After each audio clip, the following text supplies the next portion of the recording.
Hello everyone! On today's episode of Terrius Talks Tech, we're going to start with a story from Kit Guru. It talks about a modded Z170 motherboard that is capable of running the new 8th generation CPUs, something that Intel said was impossible. Next, we're going to talk about a story from CNBC where they claim that EA has lost $3 billion in share value from the Star Wars Loot Crate controversy. Then we have a story from Digital Trends, where AMD's James Pryor confirms that the next generation of Ryzen chips will be using the current motherboards, something that they've confirmed many times in the past, but it's nice to see they're sticking with that. Finally, we have a story from Hexus that appears to hint that AMD is working on GDDR6 memory support for upcoming graphics cards. So the first article is from Kit Guru. Coffee Lake processor runs on modded Z170 motherboard. Earlier in the year, before the 8000 series CPUs had been released, Intel caused quite the stir amongst the customers by basically saying that the new chips are going to require a new chipset and you're going to have to upgrade the motherboard because the power delivery is completely different on the new board and that the pins had been completely reconfigured and there would be no way for the new CPUs to run on the old motherboards. So the decision to confine the Coffee Lake CPUs to a new chipset was made due to changes in the power delivery that, according to Intel, rendered backwards compatibility impossible. This was confirmed by ASUS's Andrew Wu, stating that Intel directly dictated the decision to disable the CFL-S support for Z170 and Z270 motherboards, but the new line of processors could easily be supported by older models of motherboards, according to him. And this has now been confirmed after a MSI Z170A X-Power Titanium was modded to support the i3-8350 through a BIOS and microcode change. It's speculated that this setup could perhaps run the flagship Core i7-8700K as well, but it's also noted that the mod is far from perfect, the integrated graphics functionality is missing, and the primary PCI Express suffers from not working either. So these are some of the images here showing the CPU. The Z170A X-Power with an i3-8350 in it at 4 GHz.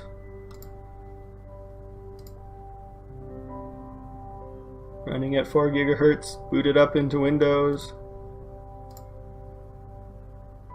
CPU Z-score.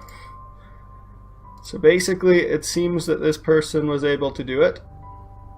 And all they had to do was upload some modded BIOS and microcode change. Apparently this mod is actually fairly difficult. It makes me curious if one of the reasons for them not supporting the older chipsets was due to the yields that they were getting out of the CPUs, if they actually knew that they wouldn't be able to keep up the stock initially, so they decided that it would be easier if they could restrict it just to the newer motherboards and kind of curb the initial adoption. On the other hand, it's surprising that Intel wouldn't take advantage of another income source like people that just want to upgrade their CPU and not want to upgrade their motherboard. So it's really hard to say why exactly they did it, but it seems now it was more a monetary decision for some reason rather than an actual physical requirement. So the next article is from CNBC, and the title is kind of dramatic and clickbaity. EA's day of reckoning is here after Star Wars game uproar. $3 billion in stock value wiped out. Their little bullet points are that leading gaming YouTube personalities believe EA will be forced to change its practices after Battlefront 2 microtransaction controversy. Unfortunately, this has already been proven that they're not changing their practices. They released the new UFC game and it is all microtransactions. You can spend real-world money in order to make your character do more damage and all sorts of different crazy things. Either they are thinking that the player bases are so different that nobody will care on that side, or they just think that people that are going to buy that game and play it are just cash cows and they really want to get as much money out of them as they possibly can. I think the big thing that will happen because of this EA controversy, though, is that a lot of game developers will take a step back and kind of reevaluate their loot box ideas and how pay to win is executed in games that are actually purchased. I think it would have been a completely different story if this had been a free to play game.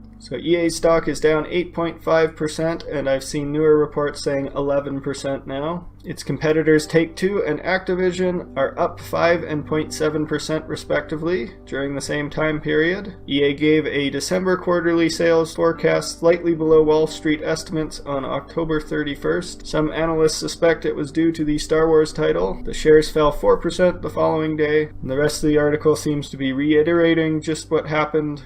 So it'll certainly be interesting to see what happens with the whole EA stuff, whether or not they actually change. Lots of people think that they will. I don't know.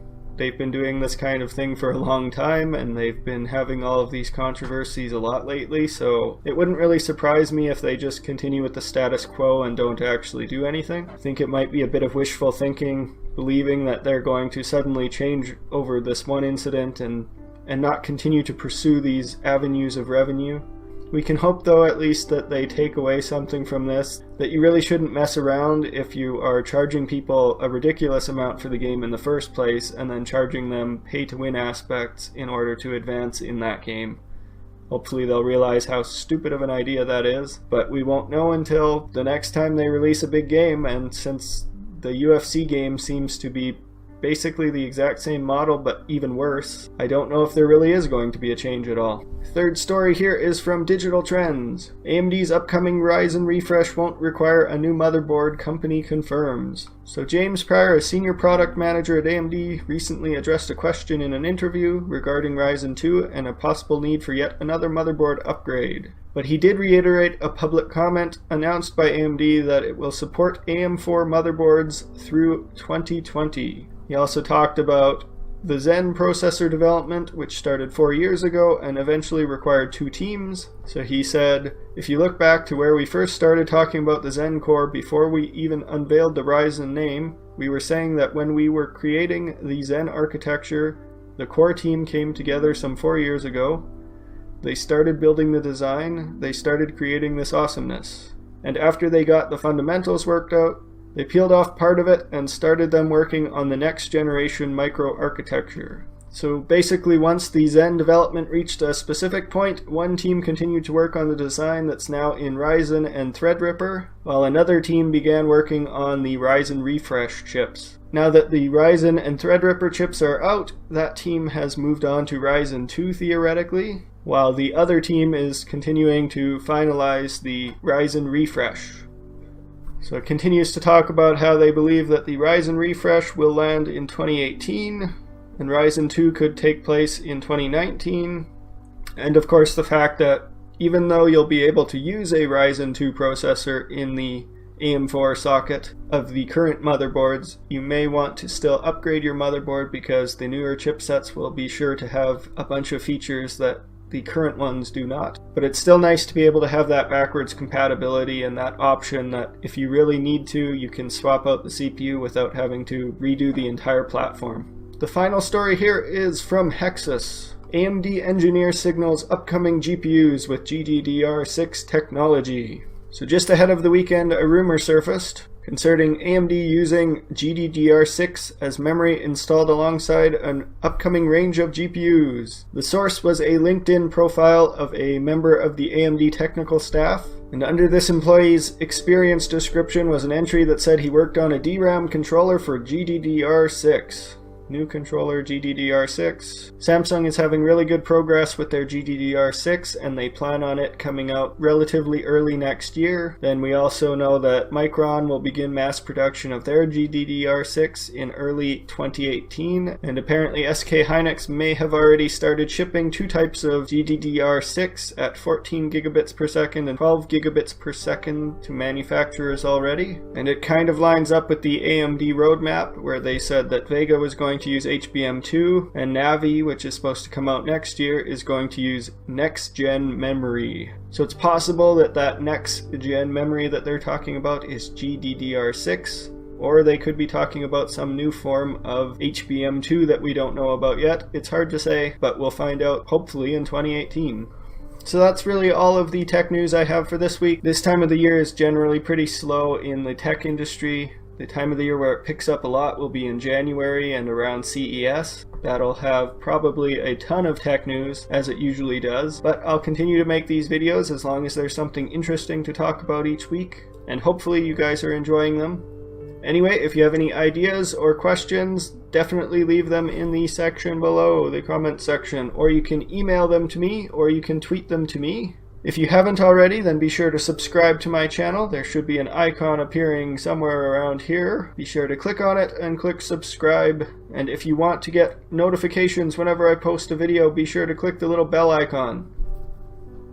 Every like, share, and subscribe helps a ton. So thank you all for watching. I hope you enjoyed this episode, and I hope you have a wonderful day.